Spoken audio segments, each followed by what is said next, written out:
안녕하세요. 포트트릭입니다. 예상을 뛰어넘는 경기였습니다. 어제 방송된 스트리밍 파이터와 발라드림 두 팀의 경기는 약 2년 만에 다시 붙게 된 리벤지 매치였는데요. 이번에는 다르겠지 하며 조심스레 발라드림의 우세를 점쳤던 많은 분들의 예상을 비웃기라도 하듯 너무 충격적인 스코어였습니다. 이래저래 말할 것도 많은 경기였는데요. 하나씩 이야기해보도록 하겠습니다. 하나, 경기 요약. 경기 시작 전 경서와 서기의 인터뷰로 시작하며 뭔가 비장한 모습에 발라드림 팀 분위기를 보여주었습니다. 약 2년 전 두 팀의 경기에서는 누가 봐도 발라드림이 우세할 거라는 사람들의 예상을 깨고 스밍파는 데뷔 경기에서 발라드림을 꺾는 파란을 연출했는데요. 발라드림은 서기와 경서 콤비를 앞세워 슈팅 25개를 난사했음에도 한 골도 넣지 못했으며 오히려 앙리원에게 역습 한 방을 맞으며 1대0으로 패배를 했죠. 결국 그 경기를 계기로 발라드림은 방출이라는 수모까지 겪었습니다. 그런 입장에서 발라드림은 스밍파가 얼마나 밉고 눈에 가시거리였을까요? 아마도 이날만을 기다려왔다라는 표현이 딱 맞을 것 같습니다. 그리고 리벤지 매치인 두 번째 경기. 이제는 절대 지지 않겠다는 의지를 보여주기라도 하듯 전반 초반부터 강하게 밀어붙이며 공격을 시도합니다. 전반 1분 만에 서기가 득점을 했지만 비디오 판독 결과 파울로 인정되어 득점이 취소되었고 스밍파 입장에서는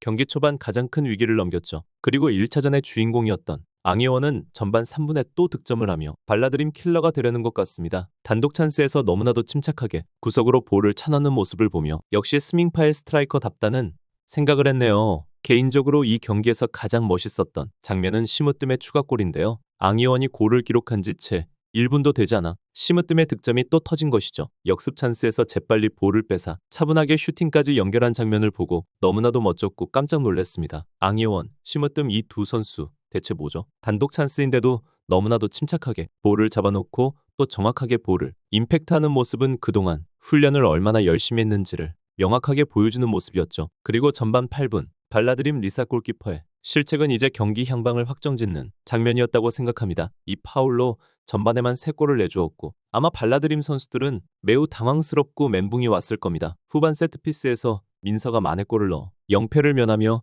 자존심은 지켰다고나 할까요? 하지만 첫 번째 패배보다 오늘 패배는 더 아팠을 것 같습니다. 득점 취소에 골대도 여러 번 맞는 등 운도 따르지 않았지만 전술적으로도 완벽하게 패배했던 경기였네요. 둘, 발라드림 전술. 이날 경기에서 발라드림의 전술은 그냥 공격이라고 정의할 수 있는데요. 전방에 서기와 경서가 있기 때문에 이 두 명의 패스 플레이를 활용한 공격 전개, 움직임이 많이 나왔습니다. 하지만 1차전 때도 그랬고 이날 경기도 발라드림의 고질적인 문제점이 다시 발견되기도 했는데요. 분명 이 두 선수를 중심으로 볼 점유율도 많이 가져가고 공격을 주도하긴 하지만 효율은 많이 떨어지는 모습이었습니다. 패스도 많이 하고 슈팅도 많이 했지만 가장 중요한 득점이 나오지 않았죠. 결국 1, 2차전 합쳐서 서기와 경서는 단 한 골도 기록하지 못했습니다. 수비 라인에는 민서와 정혜원이 나섰는데요. 공격 시에 서기와 경서가 전방에 있고 후방에서 민서가 볼을 운반해서 뿌려주는 롤을 수행했습니다. 일본 대표팀의 요코야마 역할을 민서가 수행했다고 보면 되는데요. 민서는 우수한 신체 조건에 발밑도 좋아서 이 역할을 수행하기에 능력치가 충분하죠. 실제로 후방에서 아르헨티나의 베론 뺨치는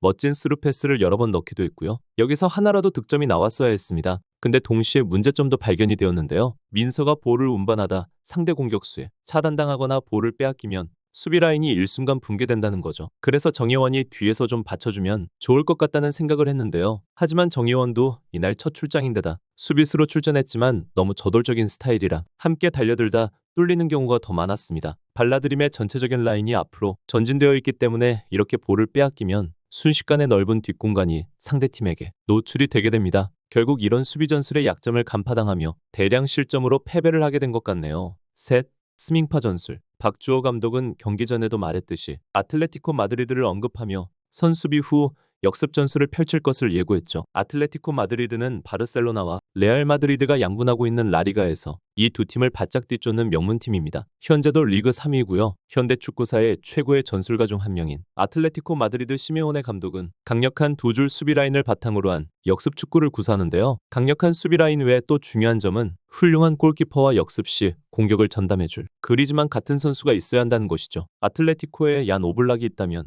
스밍파에는 깡미가 있었습니다. 아틀레티코에 그리즈만이 있었다면 스밍파에는 앙예원과 시무뜸이 그 역할을 바꿔가며 잘 수행했죠. 박주호 감독은 수비진에 시무뜸, 나다, 힙합 3명을 세워놓고 발라드림의 공격을 막게 했습니다. 그리고 볼을 뺏으면 전방에 발빠른 앙예원에게 연결하거나 활동량과 체력이 우수한 시무뜸이 공격을 보좌했죠. 심으뜸은 공격뿐만 아니라 수비 시에도 강력한 피지컬을 이용해 상대 공격수를 막아세웠습니다. 수비 라인의 나다와 힙합은 철저하게 수비 임무만 맡았고 섣불리 전진하지 않았죠. 전체적으로 수비진은 매우 견고했고 간혹 뚫리는 상황이 발생하더라도 골키퍼 깡미가 훌륭하게 방어해냈습니다. 발라드림 민서가 전진하며 빌드업을 할 때 압박 수비를 통해 끊어내니 뒷공간이 쉽게 열렸고 이것을 앙예원과 심으뜸이 잘 파고들었죠. 그리고 결정적으로 이 선수들의 피니쉬는 최고였습니다. 박주호 감독의 전술도 좋았지만 이 전술대로 완벽하게 수행하는 선수들의 플레이가 너무 훌륭했네요. 앞으로 어떤 팀이든 스밍파를 상대한다면 이 수비 라인을 뚫기가 쉽지 않아 보입니다. 스밍파 전술의 단점을 꼽는다면 아무래도 공격 시의 빌드업 부분입니다. 이날 얻어낸 골들이 공격을 풀어나가기보단 상대의 공격을 차단해 역습 한 방으로 만들어낸 것들이 대부분이죠. 발라드림과는 다른 밸런스가 잡혀있거나 수비 위주의 축구를 구사하는 팀을 만난다면 전술적인 수정도 필요해 보이긴 합니다. 넷,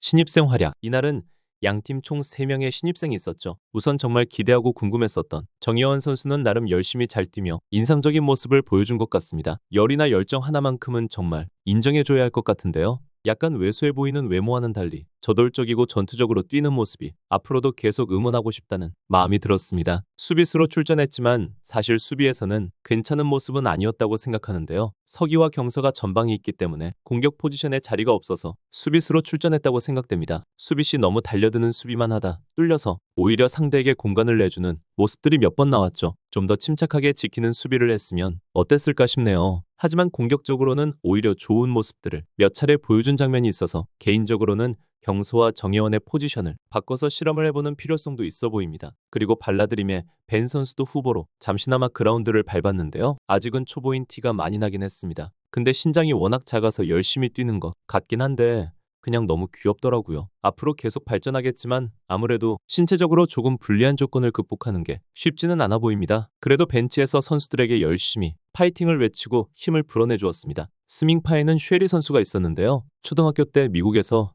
잠깐 축구를 했었다고 하죠. 그래서 그런지 뛸 때 움직임이나 자세 등이 나쁘지 않아 보였습니다. 신장은 작지만 피지컬도 탄탄해 보였고요. 훈련 계속하면서 볼에 대한 컨트롤이나 기술적인 부분을 좀 보완을 한다면 스밍파의 좋은 자원이 될 것 같습니다. 어제 경기에서는 나다와 힙합이 빈틈없이 좋은 모습을 보여줘서 출전 시간이 짧았는데요. 앞으로 계속 자주 뛰는 모습을 봤으면 좋겠습니다. 5. 첫 번째 골. 취소. 논란의 대상인가? 첫 번째 골 취소는 이날 경기에서 승부의 균형을 깨트리는 가장 큰 사건이 아니었나 생각합니다. 골대녀 방영전선 예고 영상에서도 나왔듯 발라드림은 경기 시작하자마자 스밍파를 거세게 몰아붙입니다. 정예원이 볼을 가진 힙합을 압박했고 힙합은 등을 지며 필사적으로 방어했죠. 하지만 정예원은 이것을 빼앗았고 단독 찬스가 되었지만 깡미가 방어해냅니다. 튕겨나온 볼이 하필이면 석이 앞으로 떨어져서 이것을 다이렉트로 차넣어 득점을 기록했는데요. 득점이 발생하자마자 스밍파 박주호 감독은 비디오 판독을 요청합니다. 결과적으로 이게 신의 한 수였다는 생각이 들긴 하는데요. VR 결과 힙합과 정예원이 볼을 다투는 과정에서 정예원의 파울로 인정이 되었고 이후 골은 득점 취소가 되었습니다. 저번 영상에서 언급을 해드렸던 것처럼 저도 이 장면을 몇 번이나 돌려보긴 했는데요. 문제가 되는 장면은 두 경우였습니다. 정예원이 힙합의 왼발을 살짝 걸면서 볼을 빼앗는 장면이 하나였고 또 뒤에서 정예원이 힙합을 손으로 밀치면서 볼을 가지고 돌파하는 장면이었죠. 저는 손으로 미는 장면은 몸싸움 정도로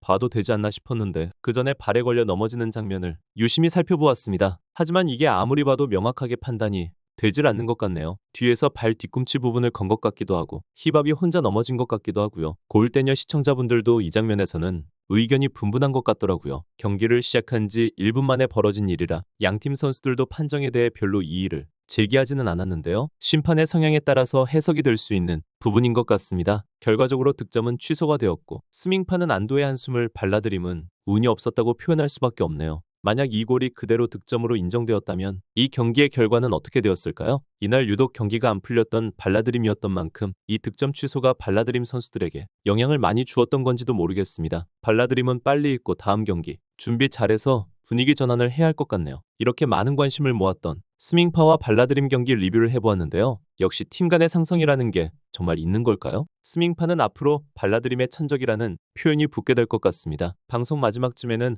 원더우먼과 스밍파의 경기 예고도 해주었는데요. 아마 다다음 주쯤 방영이 될 것 같은데요. 이 경기 정말 재밌을 것 같습니다. 골 때리는 그녀들 계속 본방사수하며 저는 또 다음 영상에서 뵙도록 하겠습니다. 시청해주셔서 감사합니다.